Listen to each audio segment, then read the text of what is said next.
Obi has announced say this election he go win am because at this election na be the last time we go contest election for Nigeria. Now Obi talk and say Tinubu government is grossly corrupt and incompetent. Say the level of corruption wey dey happen under Jagaban it never happened for any other government before. Now Obi talk and say people wey dey run business before Jagaban enter today na kuli business na they say as things come bad reach. Now new report wey they release show say Obi Akwankwaso the popular pass Emperor Jagaban and Shetima, even for northern part of Nigeria. Now, Umahi David, Minister of Works, talk and say Obi no win even for Igbo land. Saying already to do the groundwork to make sure say Obi go lose election for artists. As they talk that one finish, now lawyer talk and say, look, Jagaban already hold INEC, security chief and judiciary for work to make sure say he use these institutions take suppress the will of the Nigerian people. More can look why this election matter to all Nigerians,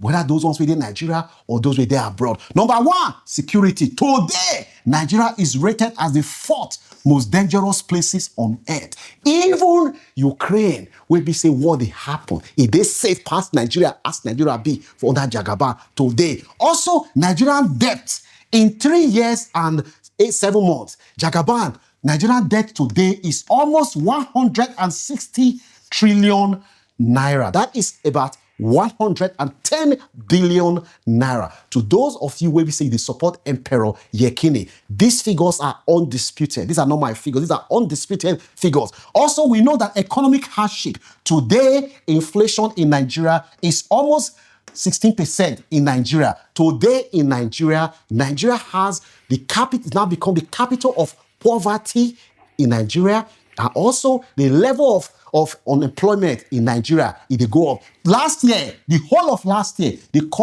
foreign direct investment into Nigerian economy was less than 931 million for the whole Nigeria. So there is nothing to show that things are moving in the right direction. Look at the inflation, look at the unemployment, look at the foreign direct investment, look at the numbers of companies where they leave Nigeria today. The data is all pointing in the wrong direction. Forget all those spin where they put. Also, we know that the future direction of Nigeria is causing a lot of people to be anxious because there is no sign, there's no hope the way things going to be. Now, Dixon, the chairman of NDC, talk and say, look, he never rule out alliance. So say they go see consider an alliance between Obi and Atiku to make sure say the two of them put their house together. Warima say now when tree near tree, now Moki they jump, Moki not they jump for desert. Because Dixie talk and say, look, they need to put aside their differences because they know say the only time when opposition win election for Nigeria now when they put aside their differences and they work together to make sure say they remove my brother and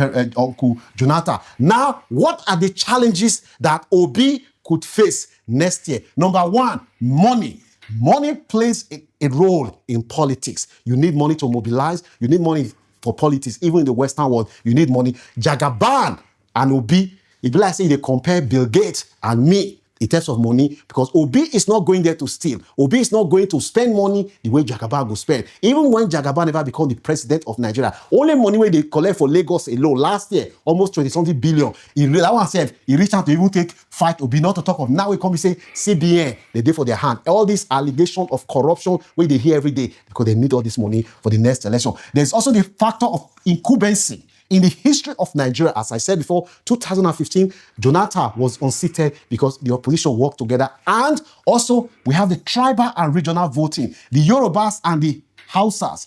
After the Nigerian Civil War, they have what we call unwritten alliance, that they always rotate the time, decide who become Nigerian president and vice. That is the alliance between them, and that alliance has favored both of them. So people believe, say, the North, up to now, they will still struggle to trust an Igbo man in the North, and that may not work in Obi's favor. Also, there's the political ground network. The person where get Agbero, the person where get local leaders get a chance. Today, Obi supporters are energized, most of them on the line. But how many of them on the day of the election, they see say Agbero, they still ballot boss? How many of them can defend their vote? That's another thing. Because this Agbero, they know say their livelihood depend on continuous patronage from Emperor Yekini. So most of them, they go die. And also, there's also the question about institution. INEC security, judiciary, all these ones. We know, say, recently they give judges houses for Nigeria. Can you imagine? Judges, they don't give houses, judges, they don't put money for their account. How can they be objective? That's another question. If Emperor Yekini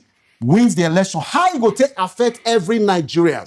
We expect to see slow development because since Tinubu came to power, every major decision that Tinubu has made has been based on what is best for Tinubu, not what is best for Nigeria. We know, say, if Tinubu will continue to put his own interest and his family interest above Nigeria interest. That is not the action of a leader. That is the action of a selfish ruler. That is why people are worried. Also, more political tension. We know that even if the election, the masses reject Jagaban will be say, in already talk and say, the be like Jonathan will be say, in say, my life, the blood of one Nigeria is not worth my ambition. But for Jagaban, the blood of millions of Nigeria is worth my ambition. So expect, say, the election next year, it will be ring. And if Nigeria reject the election, expect, say, Jagaban will send police and soldiers to go buy innocent people. We expect business uncertainty. Investors may not want to commit to Nigeria because they don't understand that there is lack of political stability in Nigeria, and those kind of factors scare away investors. We also know that last year, more businesses left Nigeria than the businesses that came to Nigeria. And all these things, if people are not coming to invest in your country, how can you create jobs? How can you address the issue of unemployment, which is a major problem in Nigeria? We expect to see post-election violence because we know that the election result, Joshua Amakbiton, the chairman of INEC, has already shown that he's not going to be fair. He's not a fair umpire. He's an APC member. So we expect the election to next year, they are going to ring it. We also know that there will be loss of public trust. A lot of Nigerians will not trust government and government institutions. Who blame them with the level of incompetence, nepotism, corruption, and everything that happen. Nigerians not trust. So the question where I want to ask you today, say you get fit, say election where Josh Amakbiton conduct, say go fit declare or be the winner if Obi win the election. Waiting you don't see today, we tell you say Emperor Yekini say he ready to conduct free, credible and fair election. Make I hear what's your view before this matter. Don't forget to like, share and subscribe to this channel. Peace and love. I'll see you soon. This one shall never do. Just so as not only still to don't hazard your stamp because I don't feel like you or to the same election it go tough the way I see things. You understand? Many things go occur. You understand me? Where? So may God keep us alive, you understand? So to experience what is going to happen during that time, you understand? So well, I know I talk too much here. So make me share this video and also your thoughts. In the comment section, one of Sugar Boy.